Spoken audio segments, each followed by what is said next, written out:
When did your tryout begin? I want somebody to give me that answer. Somebody, speak up. When you woke up this morning. When else? When you started training? Young men, your tryout started when you took your first breath. Welcome to another episode of a different basketball podcast. My name is Jordan Mount. Today I'm joined by Greensports Management CEO Daniel Green. Daniel, man, welcome to the show. Thanks for having me. Excited to be on. Every episode, I feel like I have somebody that tops my beard, and it's starting to make me mad. It's starting to make me mad just a little bit. How long did it take you to grow that beard out? I started during quarantine, so March 13th was kind of the date that everything pretty much shut down in my industry. So Yeah, I've been rock out ever since. I'm gonna have to really step my game up. As soon as you came on, I saw the beard and I immediately got upset. It's tough. It's tough. So a little background on you. It's not every day we get to have a Colgate grad on the show. For the listeners that don't know, your cousin's Torian Green, your uncle Sidney Green. Kind of talk about those guys and what that means to you and definitely Colgate as well. Okay, yeah, I'll start with Colgate. So just coming out of high school, I was blessed and fortunate to be a pretty good student athlete and had the opportunity to get an opportunity to play at Colgate University, which is a small Division I liberal arts school, upstate New York. Had some great experiences there, playing collegiate basketball. And then, after that, went directly into the sports industry. And, 14 years later, I have my own, sports agency and licensed with both the NBA and FIBA. And I'm sure we'll probably get into kind of my journey from Colgate. But, Colgate means a lot to me. We do actually represent a few guys that played at Colgate University, and they're doing some great things with their professional career. So to be able to pay it forward to my alma mater from the standpoint of allowing those guys and assisting those guys in their process and their collegiate careers, means the world to me, because I was once in their situation. Wasn't fortunate enough to play professional basketball, but if I'm able to provide a platform to assist them to play at the highest level that they can, that means a lot. And they've had some great success the last 2 years under Coach Langle. I wasn't fortunate enough to play for Coach Langle, but shout out to him and everything that he's done with that program. Always rooting for those guys. To kind of get to your next question in regard to Torian and also my uncle Sidney, Torian Green, for those that don't know, is not only my partner in the agency, but also the head of our player development. Torian's background, he's a two-time national champion, played for the University of Florida, helping them win back-to-back championships on that same team as Joakim Noah, Al Horford, Corey Brewer. He had a great college career. Was fortunate enough to be drafted into the NBA as a second round, I believe 54th pick in the 2007 draft. Played in the NBA for 3 years, played in the G League, for about a year or so. And then, over the past, 9 years, he had a tremendous professional basketball career playing in, all of the biggest markets in Europe, everywhere from Spain, Greece, Italy, France, Turkey. And this year, we were fortunate enough to assist him in signing his what may be his last professional contract in Poland. So not only is he my business partner and also head of our player development, but he's also a client, of mine, and we represent him as well and have, assisted in guiding his career for the past few years. And, it means the world to me to be, working arm in arm with, not only my cousin, but, he's more like a brother to me, being that we came up in the ranks together from a young age, playing the game that we love. And, again, to kind of, go back to who we are as an agency, Greensports Management, it is a family-owned agency. So that takes me into kind of my uncle Sidney, who kind of is at the forefront of the Green family name from a basketball perspective, being that, he's instilled principles of honesty and integrity into everything that we do, as a family and also, as an agency. So we wear the name proudly. Sidney is Torian's dad, my uncle, and just a little bit about his background. He was a first-round 5th pick of the 1985 draft and played in the NBA for 10 years. Played for teams such as the Bulls, the Knicks, Detroit Pistons, San Antonio Spurs. And then after he finished up playing professional basketball, he went into the coaching ranks, coaching for Southampton, which was a Division II school, coached as an assistant at Indiana, and actually led FAU, which is right in my backyard, Florida Atlantic University. He led them to their first NCAA appearance as a coach. He's also had some front office experience working with the Chicago Bulls. Jerry Reinsdorf was a guy who's the owner of the Bulls, who was a guy that actually, drafted Sidney and, was a part of his beginning, back in, '84 when he was drafted to the Bulls. And they've remained lifelong friends. And, some odd years later, he offered Sidney the opportunity to not only be a part of their player development staff with the Chicago Bulls, but he's also community relations ambassador for that organization as well. So that's a little bit about me, my background. Torian, who's my business partner, as I mentioned, my uncle Sidney, who's kind of paved the way from a sports perspective, and that's who we are. No, I think that's great. I do have one question. You and Torian are about the same age, so I'm curious. You guys obviously played one-on-one growing up. What's that record like? Are you up? Is he up? What were those battles like in the backyard at family cookouts? Yeah, if I'm being honest, I'm 29-0 against Torian. That's a different story. Shout out to Torian. I don't know if he's watching or listening, but no, Torian's. We actually, I would say, probably weren't the best players in our family, to be honest with you. We had some cousins that kind of gave us a little bit of a beating growing up, and a lot of the things that we were able to implement in our games, came from those guys. Everyone from Bernard Green, who played at, he had the chance. He played at Texas A&M. Our other older cousin, Devon Green, he played at UCF. So basketball has a long-standing history and tradition in our family. So, we took a lot of, tools, not only from those guys, but also from our uncle and, me being from Brooklyn, New York, Sidney being from Brooklyn, New York, and those guys as well being from Brooklyn. We really were able to learn the game, a different way. And, Torian, he wasn't from the same neighborhood as us, but, he still has the same, swagger and morals and principles and, hard-nosed way that he plays. And you can see from the way he plays that he carries that Brooklyn swagger, even though he's not from there. So just wanted to kind of share that. But yeah, if you want to go back to what that record is, 29-0, and I'm sticking to it. 29-0, man. Can't beat that. That's the family jewel right there.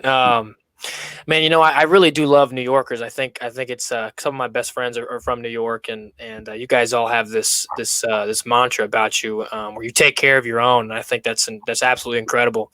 Just to kind of hop right in, but your resume is really.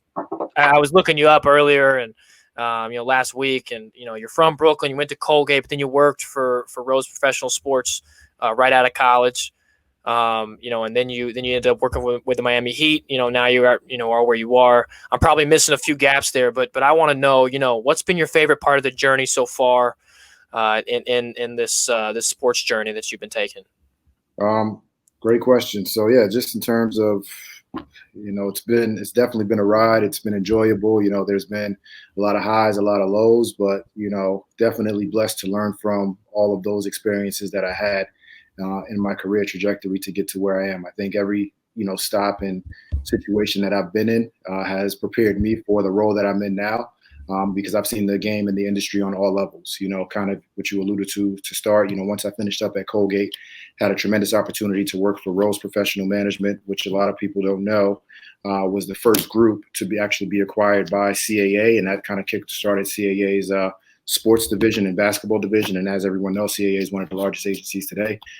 I had an opportunity to work for Andre Buck, who worked with Leon Rose, that hence the name Rose Professional Management. And Leon is now obviously the president of New York Knicks after being, one of the top agencies in the industry for a number of years. So got some really high level experience, working with, Andre, who was working with Leon at that time, used that experience to leverage and had the opportunity to work with a first-round 9th pick of the 2007 draft. That player being Joakim Noah, worked with him very closely, throughout his career for about 5 years, and that led to an opportunity to work with, the Miami Heat, where I was fortunate enough to win an NBA championship with the organization on the business operations staff. And shortly after that, had an opportunity to go back to my hometown team, which was the Brooklyn Nets, and that was also a great experience as well. Being that, being from Brooklyn, working for your hometown, was kind of a surreal type of feeling. I remember that same exact location where the Barclays Centers is located was nothing but just abandoned train tracks, growing up, and to see, the Barclays Center there right in the middle of Brooklyn looking like a spaceship, like that was, gave me chills every time I walked into that building. So, and that was actually on that Flatbush and Atlantic Avenue location. Grew up playing for an AAU program called Brooklyn USA. And oddly enough, that was our meeting point where we always met every day to, go to our, games in the summertime when we had, AAU tournaments, around the city of New York. So just kind of the connections and the parallels that were there, it was always a surreal feeling, walking into that building and working with the Nets. And then shortly after working with the Nets, all the while had a sports management consulting agency that, I wasn't really able to focus on full time because there was just, not enough time having full-time positions with both the Heat and the Nets. But I started that consulting agency called Greensports Management Consulting, back when I was working with Joe Kim to, start my career, and kind of put it on the back burner when I worked with these teams. But once I left the Nets, got officially licensed with the NBA, officially licensed with FIBA, and transitioned that consulting agency to a full service sports agency. And, I'm blessed today to say that we represent, 95 players that have played, across, pretty much every continent in over 18 different countries, and also have had, NBA, G League, and also international experience on their resume. So, and we've been able to grow our staff, not only from, me being as a sole agent and Torian being a partner and head of player development, but we also have 4 other licensed agents on staff, 2 that are based out of New York, 2 that are based down here in South Florida. And they have all done tremendous jobs. And, again, just to say, I don't think I would be where I am today if it wasn't for the experience of seeing the way a front office operates, with the Miami Heat. And, that Heat culture that they talk about is real, and it's stuck with me to this day in terms of the way that I formulate my business and the morals and principles that, that we abide by as a company. And then also, as I mentioned before, the Brooklyn Nets, seeing kind of how that front office operated as well. And then also having the experience of working day to day, with a lottery pick, first round, stellar, superstar athlete and Joakim Noah during his career. Not many agents, I could say, have that experience where they've, worked that closely with an athlete, from a business management perspective, have front office experience, and also learn from some of the best in the industry, with Leon Rose and, Andre Buck at the forefront of the first agency that I was fortunate enough to work with. Yeah, I think it's cool for you that you have the experience of as a player. Then you have the experience of working for an agency. Then you have the experience of being under, pretty much 3 great cultures, maybe 4, with the Miami Heat, Colgate. I would even say, your high school team had to have an effect on you because you were high school teammates with Joakim Noah. Is that correct? That is correct. Yeah. And, great program at Poly Prep in Brooklyn. Coach Bill McNally, ran a great program out there. I was fortunate enough to not only play with Joakim Noah, he was a sophomore when I was a senior, but also playing with some other great players that went on to play. One of my best friends and, teammates from Poly Prep, and also Colgate, so Keith Williams, he played at Colgate with me as well. So he played Division I. We also had Andre Logan, another great player, went on to play at Princeton. And then we had a lot of other guys that went on to play, at some pretty good D3 programs, and another gentleman that played at St. John's. So coming from Poly Prep, that was also a great program that we were able to build. I was fortunate enough to win a state championship as a sophomore, at that school. And, my senior year, it was kind of my show. And, Joakim Noah was a part of that ride. And shout out to Joe if he's listening as well. I was thankful to be able to play with him, but, he'll tell you that, if you look at the clippings, the numbers don't lie. I was 6 back then, and I was the leading scorer on that team. So I always give him crap about it. And he always says that I didn't pass enough, but hey, we were winning. So he had to take his role. Hey, sometimes you just got to hop in the backpack and enjoy the ride, That's Exactly. what that's the tell. Like, come on, young fella, get in the back. That's good. Exactly. How does your playing career? You've played, obviously. I was curious. How does that help you in your role as an agent? Because I just think for me, you can articulate to these guys like, hey, this is what works. This is where your value is. So from a pure business and player, but your player career, how's that helped you in your agency career? I think more so from the standpoint of understanding the psychology of an athlete, and also, just the relatability factor because, I've been in their shoes and I understand, the pros and cons of, in the grind of being a professional athlete, so I think that's helped me tremendously in communication with those guys as well, being able to over communicate with them and explain to them the business side of it. I don't just see them as an athlete. I see them, as a professional. So, what I try to do is, not only educate them on, their career and where they could potentially be playing and things of that nature, but also try to educate them on the business of sports. So I think that piece, just being a former athlete, I never want to leave our clients in the dark in regard to kind of what their process may or may not look like. It's not always something that they want to hear, but at the same time, it's always important that they understand the education behind, being a professional athlete and also the professional sports business. And also, thankfully enough, to have, a business partner who's played the game on every single level. I think that's what kind of separates us from a lot of agencies, is that we have somebody actually on our team and in our front office with Torian, who's played the game on every single level that our players are playing at or aspire to play at, and that being from the NBA, the G League to the, professional level internationally. So I think that those two things really, really separate us as an agency from the competition. No, I think that's incredible, and I like the way you put that. You don't want to have any athletes in the dark, and I think a lot of guys, I've been working with somebody recently, and they're kind of in the dark on a few things. Obviously their agents taking care of them, but I feel like you do a great job of walking them along the whole way and just giving them a lot of information at the same time, and so I think that's great, and you guys are doing the things the right way. For the people that don't know. You guys, when you guys you get your players in, I think I saw on Instagram where you guys actually, you do it all from player development to nutrition to, marketing. Tell us if you're representing me, what do I get from Greensports Management? Yeah. So our course, we obviously have a number of services, but our 4 main core services are contract negotiation, and that's obviously, getting you the best market value for the player that you are, and the resume and skill set that you have, and what you bring to the table for a professional sports team. Outside of contract negotiation is financial management. We don't essentially do the financial management piece in house. However, if there is a player that needs a wealth management advisor, an accountant, an insurance professional, so on and so forth, we have in our network those folks that can assist them with that process. We don't choose the direct, advisor that is going to work with them. We usually, like to take the approach of saying, hey, here's 3 or 4 guys that we know, trust, and vetted. Let's get on the phone with them, or let's meet in person. Let's go, whatever the case may be. In COVID state, that would be, by Zoom or through Skype. But get with those guys and kind of see, who would be the best fit, for those players from a financial management standpoint. The other services that we do provide in-house are the marketing and branding. Based on my experience, from the front office with the Miami Heat and also with the Brooklyn Nets. With the Nets, I was part of the global partnerships team where, we were responsible for generating revenue from a marketing partnership standpoint with that team. That's kind of in my wheelhouse in regard to kind of creating partnerships. So using the same platform that I had when I was with these professional sports teams. For example, when you see Nike or you see Gatorade or you see, some of these top brands that are partnered with these NBA franchises, we take that similar approach and do that on the scale of working with the athletes that we work with. So that's kind of the marketing piece that we provide as a core service.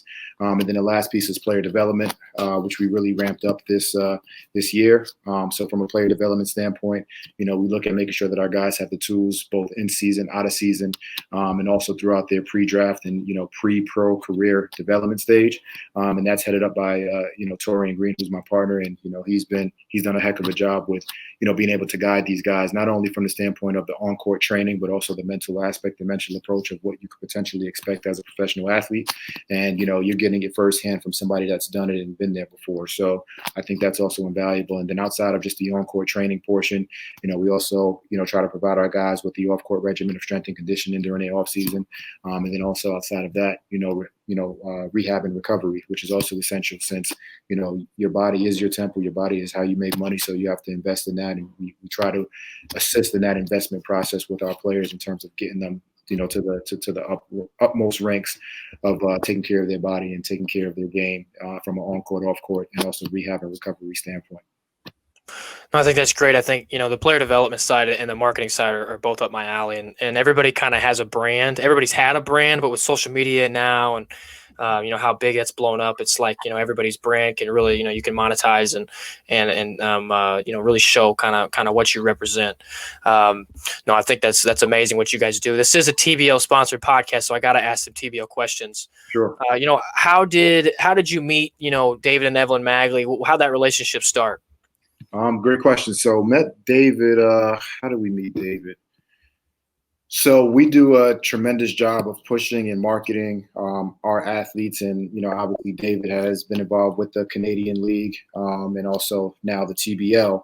So he was part of one of our weekly mailers that go out to commissioners, GMs, coaches, teams, and he saw the promotion that we were doing with our guys, and he thought, these guys are doing it the right way. And David reached out, and we had a few guys that had attended his combines in years past, and I just was inquisitive and wanted to know more about the TBL, and we hopped on the call, and David said that he had an initiative that he was thinking about rolling out, which was called TBL Reps, which is the agency arm of TBL. So we fleshed that out and spoke about that, and then just world being very small, Dr. Kenosha Chastain, who's also involved with TBL Reps with me, she was having the same type of conversations with Evelyn Magley. And so we kind of put two and two together, and we all got on a call, and we saw that there was definitely synergies in terms of rolling out something that made sense for the TBL from a standpoint of player representation, because there's a lot of talent in the TBL that sometimes don't get the maximum exposure that they need. So it was kind of a win-win for us, because we were able to come up with the concept, which is called TBL Reps, as I mentioned before, which is the agency arm of the TBL. And, I was named VP of Player Representation of the TBL. And, kind of what my duty is that gives our agency, Greensports Management, it's a cross-marketing, cross-branding promotion, to be able to market the 160 players that play in the TBL. For international jobs beyond the TBL. So the TBL, wants to utilize their platform so that guys can go on and showcase themselves for a year or two or three, really kind of as kind of a vetting mark. No, I'm sorry, not a vetting, but kind of I guess you could kind of say G League to the international market. And that's kind of what that development league has done for a lot of guys. And, thankfully enough, even with COVID, we were able to sign officially two guys that played in the TBL this past year. One, Corey Tate, who actually has a tremendous story, which I'll tell you a little bit about later. And also Matt Hart, who was a TBL player who went through the TBL Reps program, and now he's playing in Ireland. But just to kind of double back to Corey, the reason why I really started to believe in what the TBL was doing. Corey Tate is a player that played at the D2 level, put up some tremendous numbers at the D2 level when he was playing, and then late in the process of last season, he was without a job, and it was around September, October, and he came to us and said that he didn't really have the proper representation in order to get him to where he needed to be, and he was afraid that he was going to sit out a full season, and not be able to play. And as you may know, or people that may know, if you have a gap in your resume as a professional athlete, it's kind of difficult to attain a first job. So, what we said is, look, we can't make any guarantees. We can continue to push and see what's out there in the international market, but there's a great combine coming up for the TBL, and that's going to be in December. If you are fortunate enough to get noticed by a team, you could potentially be drafted into the TBL. And thankfully enough, I think he was drafted into the second round, played for the Tri-State Admirals. From there, had a great season, ended up leading the league in scoring, was named the MVP of the league by Eurobasket publication. And now this year, we were fortunate enough to place him in Iceland. So he'll be playing professional basketball in Iceland. We just got his ticket actually from the team, and I think they have him arriving September 6th. So success stories like that is really what the TBL is about, and we're fortunate enough to be a part of such a great league that's doing great things for a lot of players out there. So I had a couple things. First, so Matt Hart and my buddy Paul Jorgensen are doing these online training Zoom sessions together. So I know Matt a little bit. Okay. They both played at George Washington together. Paul's a good buddy of mine. We golf a ton. But I do want to say that Corey. So weirdly enough, I was at the same combine. I saw him. I was in the room when he got drafted, and then I saw him play like 7 times this year. Yeah. I think they played like 8 games or something with that. But I saw every game that he played. Mm-hmm. I was in Tri-State. I was in Patterson, New Jersey, the first game he played, and I'm like, oh, this guy's pretty good. And then I saw him. I said, maybe if he can keep it up, he'd be pretty solid. Then he did it again the next game. Then he did it again the next game. I take that back. I saw him in Albany first. And so, I think, especially at a D2 level, guys kind of scoff at D2s, but there's a lot of hoopers everywhere in the Mm-hmm. country, and a lot of talent, and there's a lot of really good players everywhere. So I think you hit it on the nail. Hit the great point where this is a developmental league, but there's hoopers in this league that can play and make some noise overseas. So in that regard, I think that's great. Man, I know we're kind of running low on time. So, I do want to get to my favorite part of the show, and that's the speed round.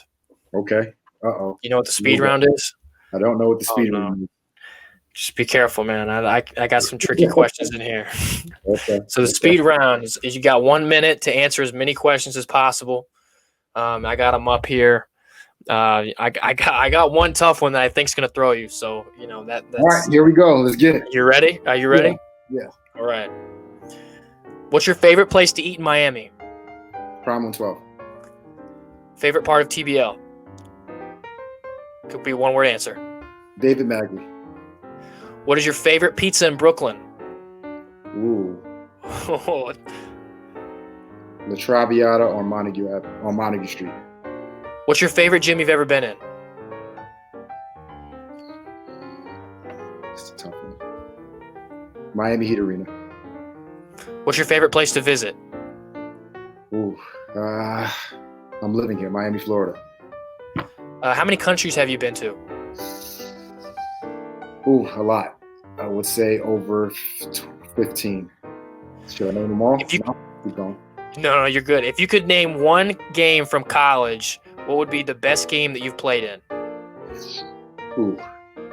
I didn't get a lot of minutes in college, but one of the best games that I've had the best experience in was a game against Holy Cross when one of my best friends, Keith Williams, who I mentioned before, dunked over their 7-footer and then blew kisses in the crowd and took a lap. Time. That was probably the best answer that we received during the speed round. That was good. that was good. Let me see. You got 1, 2, 3, 4, 5, 6, 7. But the seventh answer was that's the 7 answers the best answer that we've ever gotten. So that was good, man. Okay. That was great. Well, Daniel, man, I really appreciate you coming on the show. Thanks to all the listeners today that came on the podcast. Reminder that the TBO golf outing is September 16th at 9 a.m. Looking forward to seeing everyone there. Daniel, man, it's not every day we get to have a smart guy like you on the show, but that was incredible. So I appreciate it. Thank you for having me.